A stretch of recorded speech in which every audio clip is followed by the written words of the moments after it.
வணக்கம் என் அன்பு இனி தமிழ் மக்களே. இது அந்தமான். பார்க்க மிகப்பெரிய ஒரு கெஸ்ட் ஹவுஸ் மாதிரி தெரியும். ஆனால் பார்த்தீங்கன்னா இது பொதுவாகவே இது என்ன இடம் அப்படின்னாக்கா, இது மிக பிரம்மாண்டமான பூங்கா. அந்தமானில் பார்த்தி அப்படின்னாக்கா பூங்காவாக இருக்கட்டும் எதாக இருக்கட்டும் பார்க்க கெஸ்ட் ஹவுஸ் மாதிரி தான் இருக்கும். ஏன்னா இங்கே வந்து சுற்றுலா பயணிகள் மிக மிக அதிகம். ஒரு கவரும் வகையில் எல்லாமே அமைக்கப்பட்டிருக்கும். எல்லாமே இயற்கை சார்ந்தது. அதையும் பார்க்கணும். இது வந்து மிக பிரம்மாண்டமான மீன் தொட்டி.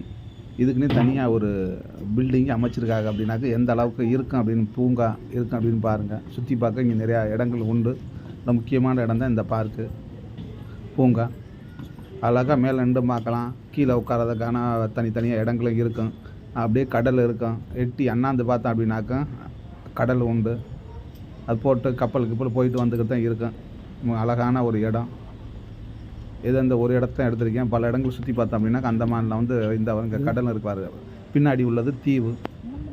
ஆமாம், கடலை தாண்டி பசுமையாக இருக்கிறது தீவு. மிக பிரமாண்டமாக தான் இருக்குங்க. மரம் செடி கொடி எது இருந்தாலும். ஏன்னா இங்கே மலைக்கு பஞ்சம் இல்லாதனால எல்லாமே அப்படி தான் இருக்கும். மெயின்டைன் பண்ணுறது இங்கே சூப்பராக மெயின்டைன் பண்ணுவாங்க. அதையும் சுற்றுப்பயணிக்கான இடம் அப்படிங்கிறனால இப்போ அதனால தான் வருமானம் வந்துக்கிட்டு இருக்கு அந்தமானில் பெரும்பாலும். சின்ன மெயின்டைன் பண்ணோம் அப்படின்னாக்க இன்னும் நல்லா இருக்குங்க அப்படின்னா. இது உள்ளே வர்றதுக்கு அனுமதி சீட்டு பார்த்தீங்கன்னா 30 ரூபா. இதான் மேலே இந்த மாடி அந்த மீன் தொட்டியை பார்த்தோம்ல, அந்த இதுக்கே இந்த மாதிரி அமைச்சிருக்காங்கன்னா மற்றதெல்லாம் எப்படி அமைச்சிருக்காங்க அப்படின்னு பாருங்கள். சுற்றினோம்னா சுற்றிக்கிட்டே இருக்கலாம் இன்றைக்கி ஃபுல்லாக. அப்படி தான் இருக்கும். அந்த மானை அப்படி தான் ஒரு அழகு நிறைந்தது. அந்த மானை காணுங்கள் அழகை அப்படின்ட்டு பாட்டெலாம் பார்த்துருப்பீங்க.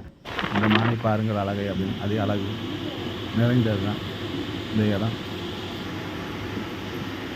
பார்க்குறதுக்கு அவ்வளோ அருமையாகவும்